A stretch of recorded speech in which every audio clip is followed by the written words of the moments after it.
finds the light, I will escape, I promise. Disney's Beauty and the Beast has been a huge success this year. There's been a lot of buzz about a possible sequel, and considering how well it's done, it wouldn't be a shocker if one did happen eventually. Dan Stevens, who plays the Beast, seems keen on reprising his role based on recent comments he made over the weekend. During the Tribeca Film Festival, Variety spoke with Dan Stevens as he premiered his new sex comedy, Permission. When asked about possibly reprising his role as the Beast, Stevens responded that he's open to any opportunities that might come his way in that magical world. Here's what he had to say at the festival. "That's not a question for me. I'm not sure what turn that would take. I'm open to offers. It would seem odd for me to hear about it, but never say never." Beauty and the Beast, the 2017 live-action adaptation, brought the timeless tale to life with a stellar cast including Emma Watson as Belle and Dan Stevens as the Beast. Directed by Bill Condon and featuring a screenplay by Stephen Chbosky and Evan Spiliotopoulos, the film is a remake of Disney's 1991 animated classic and Jean-Marie Le Prince du Beaumont's fairy tale. Filming took place at Shepperton Studios in England from May to August 2015, with a reported budget of approximately $255 million, making it one of the most expensive films ever made. But that paid off nicely. The film received positive reviews for its cast, music, and visual splendor, grossing over $1.2 billion worldwide. It ranks as the second highest grossing film of 2017 and among Disney's top live-action remakes.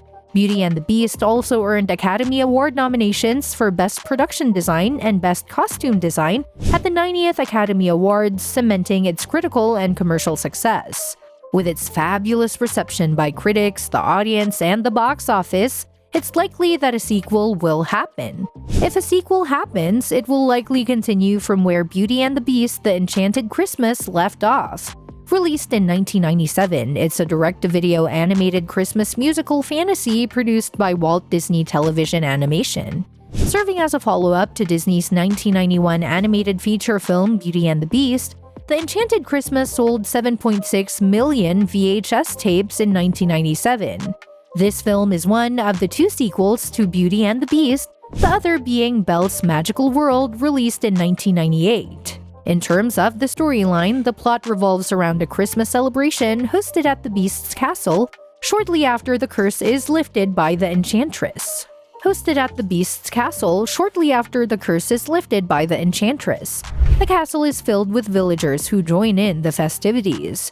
During the party, Lumiere and Cogsworth find themselves in a playful dispute over who deserves credit for saving Christmas. To settle their friendly argument, Mrs. Potts steps in and recounts the tale of the previous year's Christmas, providing context and humor to the narrative. 1 year after the Beast rescues Belle from the wolves, Belle eagerly anticipates the upcoming Christmas season, as do the castle servants. However, they reveal that the prince, still haunted by the memory of his transformation into a beast and the placing of the enchanted rose under the bell jar on Christmas Eve, harbors deep sadness about the season. In an attempt to lift his spirits, Belle teaches the Beast how to ice skate. Unbeknownst to them, their interaction is observed from the West Wing by Forte, a cynical pipe organ who was once the prince's court composer.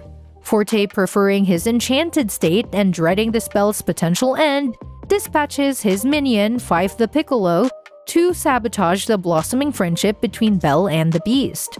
Fife's meddling causes Belle and the Beast to tumble in the snow during their skating lesson. Later, as Belle creates a snow angel, the Beast sees his own figure as a monstrous shadow. Overwhelmed by self-loathing and the fear of his own appearance, he erupts in a roar of frustration, destroying the snow creation and retreating into the castle in a fit of rage and despair. Meanwhile, Fife believes he has pleased Forte with his actions, unaware of the turmoil he has caused within the Beast.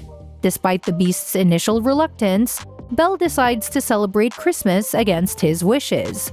Over time, with encouragement from Lumiere, the Beast begins to warm up to the idea.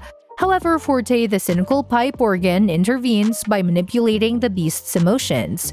He deceives Belle into thinking it's a good idea to venture into the forest to find a Christmas tree, all while secretly feeding the beast false information that Belle is planning to abandon him.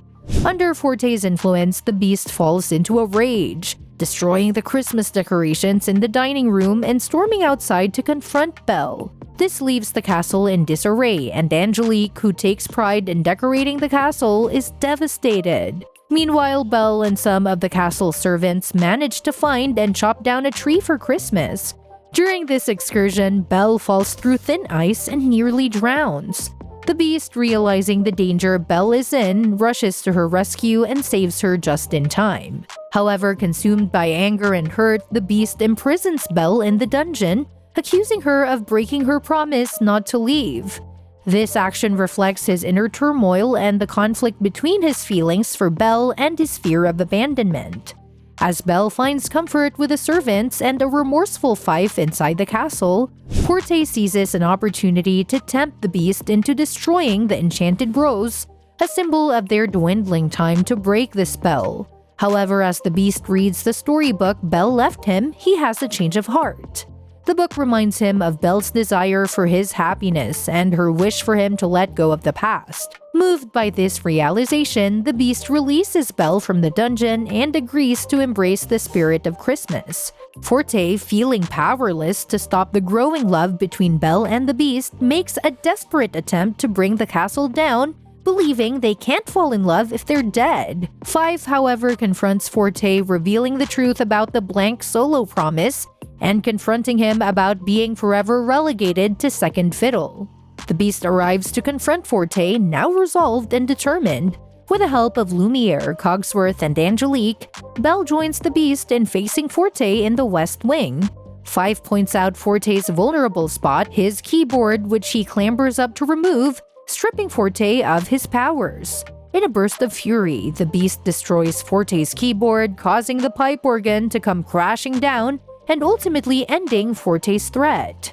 Afterward, the castle is restored, Fife receives forgiveness and a royal pardon, and Christmas is joyously celebrated. Mrs. Potts reflects that it was Belle who truly saved Christmas, and in the present day, Belle and the prince, formerly the beast, greet their guests at court. They present Chip with a storybook as a gift, and as Fife, now the new court composer, leads the orchestra, Belle and the prince share a tender moment on the balcony, symbolized by the gift of a rose. This story is really good to adapt in my opinion, though it's true that a direct sequel to the original Beauty and the Beast might not be in the cards right now. Disney's production president Sean Bailey hinted at exploring other avenues, such as prequels or spin-offs.